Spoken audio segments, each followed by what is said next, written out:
What do the 49ers have to do to become Super Bowl contenders again? I think this is a pretty easy for me. It's an easy answer, which it's like I think it's just try not to be as injured as we were this season, which I think that's not hard to be. I think this season it was cursed. I don't care what anyone says. I've heard a lot of people like, oh, it doesn't matter. We have to win without injuries, but it's like I don't think I've ever seen this much amount of injuries in my life of watching football. Like Trent's out for a little bit. The Charvarius Ward with that incident, which is so sad. You have just so many things bad happening for the Niners, and I just think it's like we played in the Super Bowl. Then after that, the football gods just did not like us at all. That's basically my take, and yeah, Yeah, I think definitely the Charvarius Ward situation, the Trent Williams situation, those were devastating. I do agree with that. But as far as injuries go, I mean, teams do have injury. The 49ers have been as injured as this in the past. I mean, it's not like they've been exactly healthy. You remember no, that 2019 run, they had a very lot bad. of injuries. A lot Yeah, of injuries. yeah. 2020 was awful as well. And Hmm. I don't feel like the train came off the tracks quite like they did this year. There was something different. That being Well, said, to me, well, go ahead. Go ahead. What were you gonna say? I just it's just like you talk about other teams being injured, and I understand that, but the Lions, they have starters injured, but are they all pros that are injured?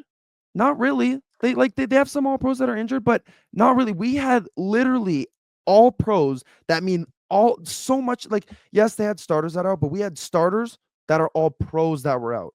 And how are you like I don't expect to win like that. Like Ayuk being out, like players like that. I feel like Purdy, going back to Purdy, who did Purdy have to throw to this year? He had George Kittle, Jawan Jennings, can't say Debo because he had a very rough year this year. And you could say he had Pearsall in the last 2 games. That's it. And other teams, yes, they're injured, but are they all pros injured? No, they're just their starters are injured. So I'm glad you brought I'm actually glad that you pushed back brought that up because a lot of people have brought that up. And I think it's yeah, valid on the surface when you say it. okay, Here's where I'm gonna undercut that a little bit. okay, Other teams didn't have the talent to start with that the 49ers had. So that's true. they don't have all pros to lose because they just don't have all pros to start with. Yeah, And so when they start losing pieces, it's like, yeah, the names aren't as big as Ayuk and Trent Williams and whatever, but they're still their starters that were already a level below.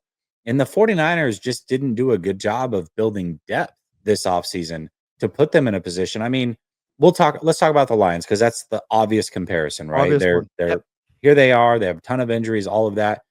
They had so many injuries on defense that they lost not only their starting front four, but all the backups to the starting front four.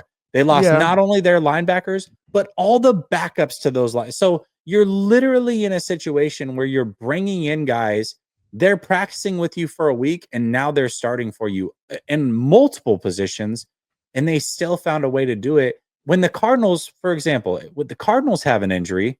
Yeah, sure, they're not Trent yeah, Williams, but no, it's like, well, their left tackle wasn't as good as Trent Williams anyways, but they still lost their left tackle. That's still very important. The 49ers ultimately, the question was, how do they become contenders again? Man, they were at their best when they had depth. And they've got to prioritize depth over what I call a roster building strategy of stars and scrubs. Anybody who's exactly. played fantasy football knows exactly what that term means. It just means that you have 4 or 5 guys that are stars, and then you draft a bunch of guys and hope somebody pans out and you can get to the playoffs and figure it out from there. The 49ers cannot take that strategy anymore. They have to build depth. They have to hit in the draft. They have to get inexpensive free agents, but guys that can contribute. And those guys do exist. So that's what they're gonna have to do. Yeah, I do think reality is I don't know that they're gonna be able to do that in one off season. I think they can be no. better next year. I Mhm. think that they can make the playoffs next year.